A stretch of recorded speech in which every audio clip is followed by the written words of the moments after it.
Chapter 23. A Call for Justice.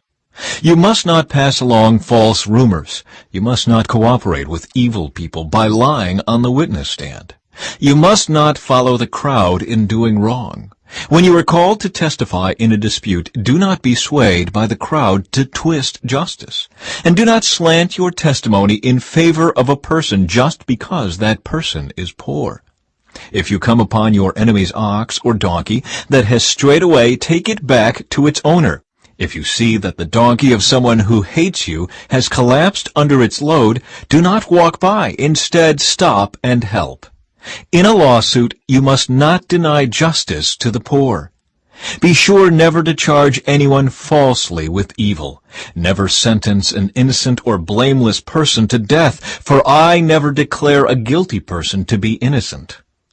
Take no bribes, for a bribe makes you ignore something that you clearly see. A bribe makes even a righteous person twist the truth. You must not oppress foreigners. You know what it's like to be a foreigner, for you yourselves were once foreigners in the land of Egypt. Plant and harvest your crops for 6 years, but let the land be renewed and lie uncultivated during the 7th year. Then let the poor among you harvest whatever grows on its own. Leave the rest for wild animals to eat. The same applies to your vineyards and olive groves. You have 6 days each week for your ordinary work, but on the 7th day you must stop working. This gives your ox and your donkey a chance to rest.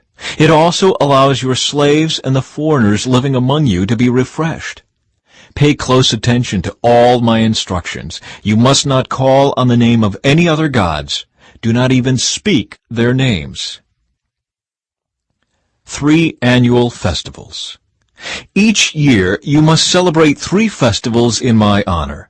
First, celebrate the festival of unleavened bread. For 7 days the bread you eat must be made without yeast, just as I commanded you. Celebrate this festival annually at the appointed time in early spring, in the month of Abib, for that is the anniversary of your departure from Egypt. No one may appear before me without an offering. Second, celebrate the festival of harvest, when you bring me the first crops of your harvest. Finally, celebrate the festival of the final harvest at the end of the harvest season, when you have harvested all the crops from your fields. At these 3 times each year, every man in Israel must appear before the sovereign, the Lord. You must not offer the blood of my sacrificial offerings together with any baked goods containing yeast, and do not leave the fat from the festival offerings until the next morning. As you harvest your crops, bring the very best of the first harvest to the house of the Lord your God. You must not cook a young goat in its mother's milk. A promise of the Lord's presence. See, I am sending an angel before you to protect you on your journey and lead you safely to the place I have prepared for you. Pay close attention to him and obey his instructions. Do not rebel against him, for he is my representative, and he will not forgive your rebellion. But if you are careful to obey him, following all my instructions, then I will be an enemy to your enemies, and I will oppose those who oppose you. For my angel will go before you and bring you into the land of the Amorites, Hittites, Perizzites, Canaanites, Hivites, and Jebusites, so you may live there, and I will destroy them completely. You must not worship the gods of these nations, or serve them in any way, or imitate their evil practices. Instead, you must utterly destroy them and smash their sacred pillars. You must serve only the Lord your God. If you do, I will bless you with food and water, and I will protect you from illness. There will be no miscarriages or infertility in your land, and I will give you long, full lives. I will send my terror ahead of you and create panic among all the people whose lands you invade. I will make all your enemies turn and run. I will send terror ahead of you to drive out the Hivites, Canaanites, and Hittites. But I will not drive them out in a single year, because the land would become desolate and the wild animals would multiply and threaten you. I will drive them out a little at a time until your population has increased enough to take possession of the land. And I will fix your boundaries from the Red Sea to the Mediterranean Sea, and from the eastern wilderness to the Euphrates River. I will hand over to you the people now living in the land, and you will drive them out ahead of you. Make no treaties with them or their gods. They must not live in your land, or they will cause you to sin against me. If you serve their gods, you will be caught in the trap of idolatry.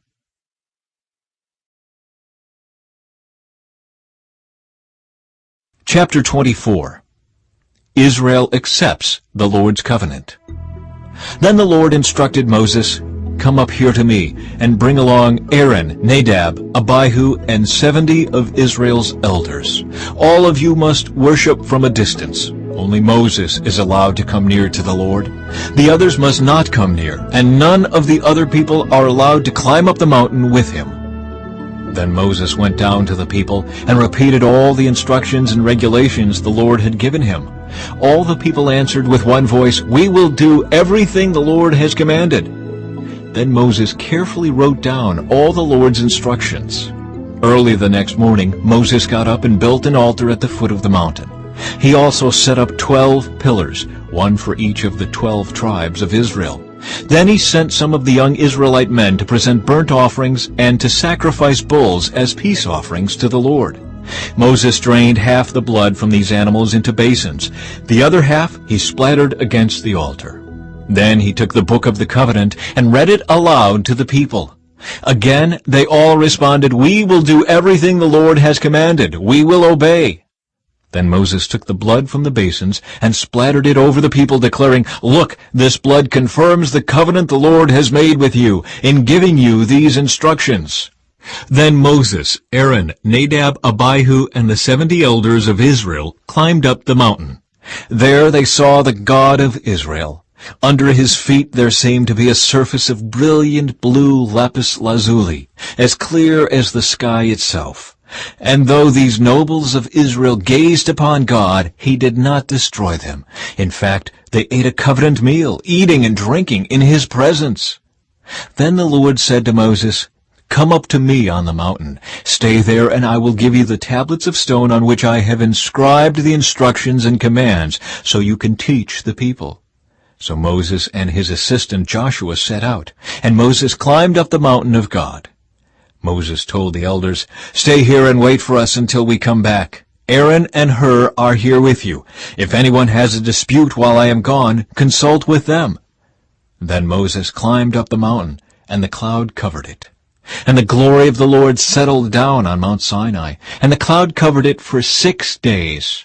On the 7th day, the Lord called to Moses from inside the cloud. To the Israelites at the foot of the mountain, the glory of the Lord appeared at the summit like a consuming fire. Then Moses disappeared into the cloud as he climbed higher up the mountain. He remained on the mountain 40 days and 40 nights.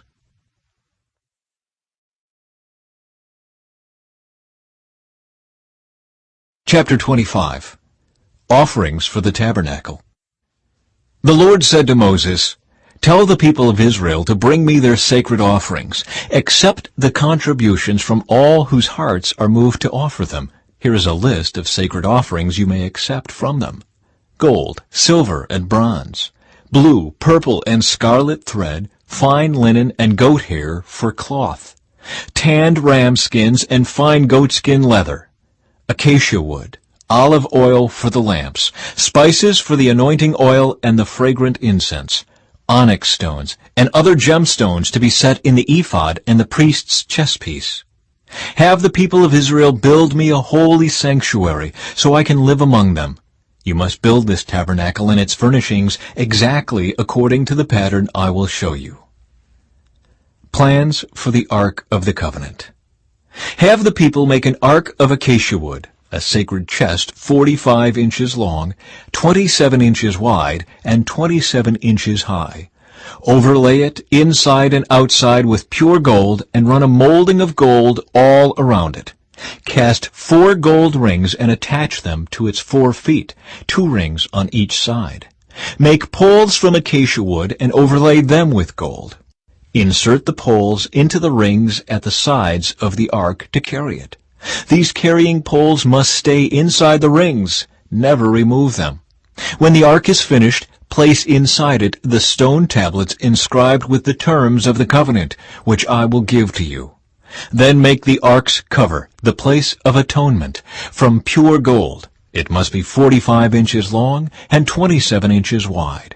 Then make 2 cherubim from hammered gold and place them on the 2 ends of the atonement cover. Mold the cherubim on each end of the atonement cover, making it all of one piece of gold. The cherubim will face each other and look down on the atonement cover. With their wings spread above it, they will protect it.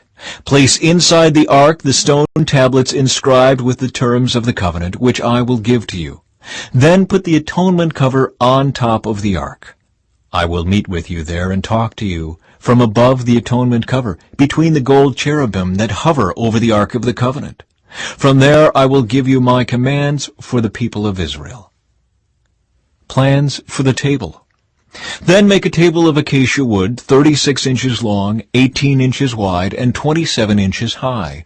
Overlay it with pure gold and run a gold molding around the edge. Decorate it with a 3-inch border all around and run a gold molding along the border. Make 4 gold rings for the table and attach them at the 4 corners next to the 4 legs. Attach the rings near the border to hold the poles that are used to carry the table. Make these poles from acacia wood and overlay them with gold. Make special containers of pure gold for the table, bowls, pans, pitchers, and jars, to be used in pouring out liquid offerings. Place the bread of the presence on the table to remain before me at all times. Plans for the lampstand. Make a lampstand of pure hammered gold. Make the entire lampstand and its decorations of one piece: the base, center stem, lamp cups, buds, and petals. Make it with 6 branches going out from the center stem, 3 on each side.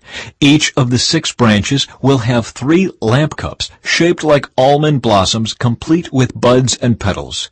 Craft the center stem of the lampstand with 4 lamp cups shaped like almond blossoms, complete with buds and petals. There will also be an almond bud beneath each pair of branches, where the 6 branches extend from the center stem. The almond buds and branches must all be of one piece with the center stem, and they must be hammered from pure gold. Then make the 7 lamps for the lampstand and set them so they reflect their light forward. The lamp snuffers and trays must also be made of pure gold. You will need 75 pounds of pure gold for the lampstand and its accessories. Be sure that you make everything according to the pattern I have shown you here on the mountain.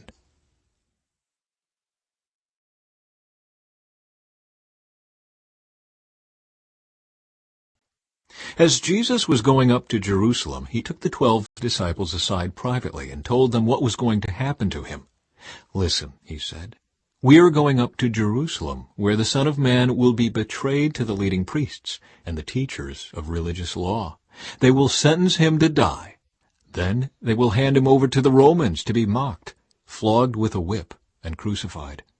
But on the 3rd day he will be raised from the dead." Jesus teaches about serving others. Then the mother of James and John, the sons of Zebedee, came to Jesus with her sons. She knelt respectfully to ask a favor. "What is your request?" he asked. She replied, "In your kingdom, please let my 2 sons sit in places of honor next to you, one on your right and the other on your left." But Jesus answered by saying to them, "You don't know what you are asking. Are you able to drink from the bitter cup of suffering I am about to drink?" "Oh, yes," they replied. "we are able." Jesus told them, "You will indeed drink from my bitter cup, but I have no right to say who will sit on my right or my left. My Father has prepared those places for the ones he has chosen." When the 10 other disciples heard what James and John had asked, they were indignant. But Jesus called them together and said, "You know that the rulers in this world lord it over their people, and officials flaunt their authority over those under them. But among you it will be different. Whoever wants to be a leader among you must be your servant, and whoever wants to be first among you must become your slave. For even the Son of Man came not to be served, but to serve others, and to give his life as a ransom for many." Jesus heals 2 blind men. As Jesus and the disciples left the town of Jericho, a large crowd followed behind. 2 blind men were sitting beside the road. When they heard that Jesus was coming that way, they began shouting, "Lord, Son of David, have mercy on us!" "Be quiet," the crowd yelled at them. But they only shouted louder, "Lord, Son of David, have mercy on us!" When Jesus heard them, he stopped and called, "What do you want me to do for you?" "Lord," they said, "we want to see." Jesus felt sorry for them and touched their eyes. Instantly they could see. Then they followed him.